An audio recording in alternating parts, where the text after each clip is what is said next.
All right, sixth grade. Welcome back from the break. We have our Tuesday Wildcat Wellness lesson. And as you can see on the screen, we're going to get back into second step. We've taken a little break from it because we had other things going on with the holidays. And last week, especially with MLK Day, we had to make sure we put out a lesson for MLK.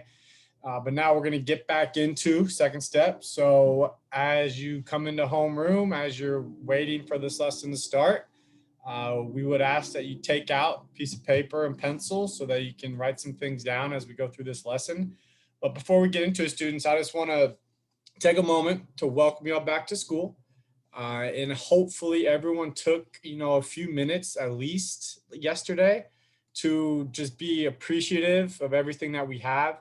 Even if it's not a lot, we have our families, we have friends, and most importantly, we have school. School is a positive learning environment. So if you're missing some of those things at home, or you don't have the friends, we want school with your teachers, with the counselors, with administration. We want that to be a positive place for you. And remember, that's what this time right now is for. It's to create that positive community environment. So I really hope students and teachers that we take this time to recognize everyone in the class has a voice, and we want everyone to share because now we're going to start getting into emotions. And as you can see, we're going to talk about the different emotions that we feel, all right, and what those emotions are telling us.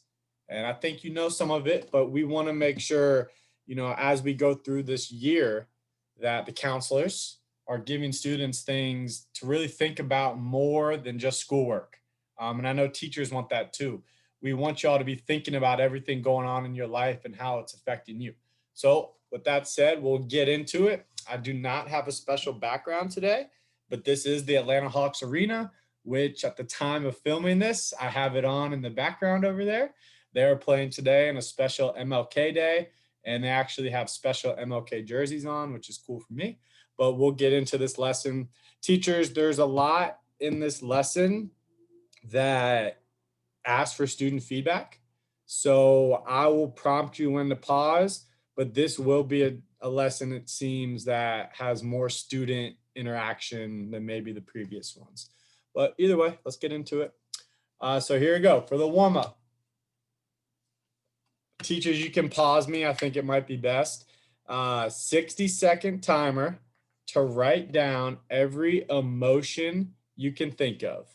And an emotion is a feeling such as happiness, anger, or fear. All right, so those are just a couple examples, but I know you students can think of more. So teachers, if you want to pause me, and then you can use 60-second timer, and we'll get back into it.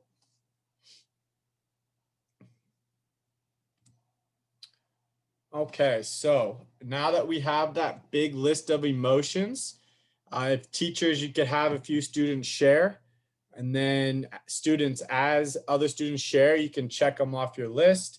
And maybe if you hear one that you didn't write down, you can add it to your list.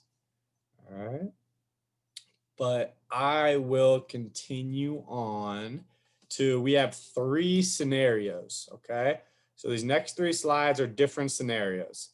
I'll read through them, I'll talk a little bit, and then I guess teachers, you can pause me wherever you feel it might be best. So Akila started a new science unit in biology. She's really excited about the topic and interested in what she's learning. So what are Akila's emotions telling her, and how could this information be useful to her? Okay, if you want to pause me, and then when I come back, I'll talk about a little bit. Okay, possible answers. Emotions can tell us about what we like and don't like to do or learn. And in this case, we're learning about biology. They can give us information about what hobbies, sports, or even careers we might want to do. So looking at this, if it wasn't said by the class already, if Akila is excited about science, and this especially biology, all right, it's useful to her and her teachers and her family to know that she has an interest in the biology, which is mainly animals. Let's just stick with animals. So she really likes learning and working with animals, or learning and, talking about animals. Maybe one day as she gets older, it's potential that she will love and like working with animals and help animals, because there's all kinds of careers to do with animals.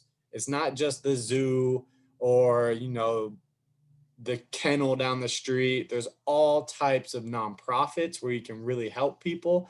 There's all types of, you know, big exotic zoos in America and outside of America to work with, wild animals. There's a lot of opportunities. So that's what the emotions, that's why those emotions that she's getting excited about working with animals, it could tell us how she's thinking in the future.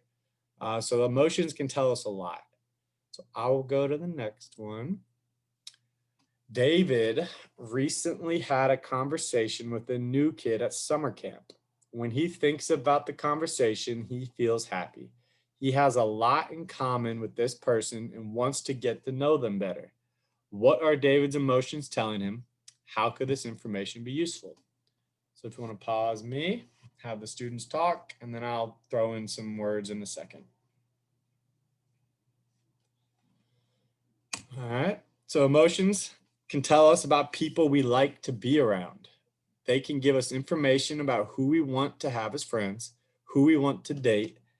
We're not there yet, students, and who we want to work on with the project. So we're going to focus on the friends aspect, because middle school, a lot of pressure and a lot of, stress is put on students when it comes to making friends. Okay. So when you're starting just to get to know someone in sixth grade, all of you should be making new friends. So as you get to know them, or as they start talking to you, if you're like, oh, okay, this feels good, or, if they're nice to you, if you like it when they're nice to you, or if you just have those positive vibes when talking to someone, that could tell you, okay, they might be someone I want to get to know better. All right. Especially if you have a lot in common, like David in this situation. So that could be useful for you for building friendships and knowing the kind of people that you like to be around. Because students, there is something called peer pressure. And I talk to kids about it a lot in my office. And what we don't want are people, friends who are going to pressure us into doing things, and if we don't do that thing, then they're going to be mean to us. That's not a friend. Friends, no matter what, like if your friend wants to ride up to the grocery store, but you're not allowed to, and they're telling you, oh, just ride up to the grocery store with me, just real quick. But you're going to get in trouble. And you say no. And then that person turns around and says, well, you're not my friend anymore. Well, then they weren't your friend to begin with. All right. Friends will respect when you say no. And I think that's an important message to get across. I'll go to the last one. An adult Sonia has seen in your neighborhood but doesn't know very well offers to give her a ride home. This offer makes her feel a little uneasy and a little scared. All right, that's a very serious one. So, what are Sonia's emotions telling her? How could this information be useful to her? I'll let y'all talk.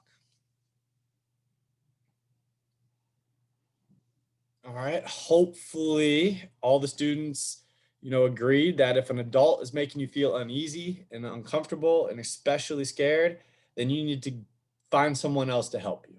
Okay. That's the quickest thing you can do, is either on your phone or in person. Get away from them and find someone to get you help. Okay. Hopefully you can turn around and walk in the other direction, and they'll let it go. But if they do, keep persisting, keep coming, or keep asking you questions, you need to find another adult and let them know, this adult is making me uncomfortable. I don't know them. Can you help me? Okay. So that's an important one. But yes, anytime anyone's making you feel uneasy or a little scared or uncomfortable, we, the counselors, teachers, administration, we want you to tell someone. We need you to tell someone so that we can help. Okay. But trust that little inner emotion feeling. It's kind of like that natural instinct. All right. If your natural instinct is, I don't know about this, then you need to get out of there and find some help. All right. All right. We'll continue. So another discussion question, and hopefully students, you're participating, because we can't learn about you. Your teachers can't learn about you if you don't share. All right. So hopefully we can maybe call on some new students to share here. But why are all emotions important, even the unpleasant ones? What kind of information might unpleasant emotions tell us? Okay. I would say it's almost as important to listen to that unpleasant emotion kind of not trigger, but feeling inside of you. Because if you do start feeling an unpleasant emotion, then we need to start looking for either people or looking for ways to help fix that situation. Okay. Um, I'll use the example of grades. When I say grades, how are your grades? What emotion does that bring out inside you?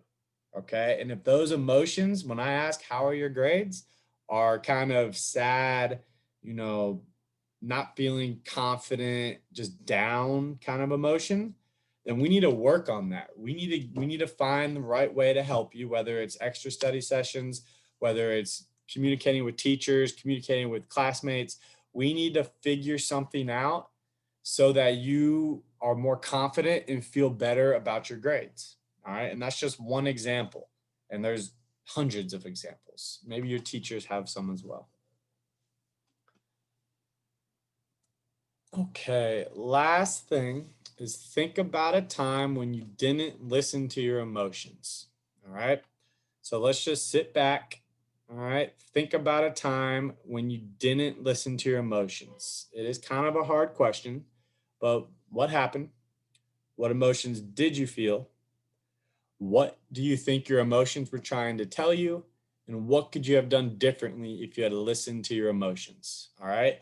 A lot of these might be school related, as in, you know, your emotions were telling you that this test is hard. I'm scared of this test. I'm afraid of this test. So instead of studying, and this has happened to me 100%, instead of studying, I procrastinate and do other things and put it off. My emotions tell me it's too hard. I couldn't do it anyways. All right. And so obviously something I could have done differently was plan ahead, plan a time to study, and just try my best.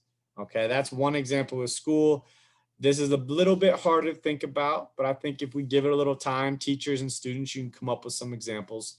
Um, but it's very important, students. We're going to continue on with talking about emotions the next few weeks because of the importance of emotions and how it affects our actions, how it affects, how we talk to people, how it affects, you know, us and our family, and then most importantly, how it affects us as individuals. Sometimes when we get into a situation, our emotions take over and we can't think clearly. We can't put everything together. We're just kind of all over the place because our emotions are so strong. And in middle schoolers, we see a lot. We have really strong emotions. So it is a very important topic. If this is something that you're interested in and want to learn more about, we're here for you, the counselors. Your teachers know how to sign you up for an appointment if you ask them. And also, if you go to the counselor's blog, you can, at the top of our blog, it says schedule an appointment. You can follow that link and schedule one as well. Or send us an email. Our emails are on the Griffin website. Send us an email asking for an appointment and we'll make sure to talk with you. We are virtual for this week, but we can still do Zoom sessions. We can still talk one-on-one. You just have to reach out to us. All right, students, I hope y'all have a great Tuesday. Make sure you log into all your classes. And if you can't log in, let your teachers know. All right. Hope everyone has a good one. Bye.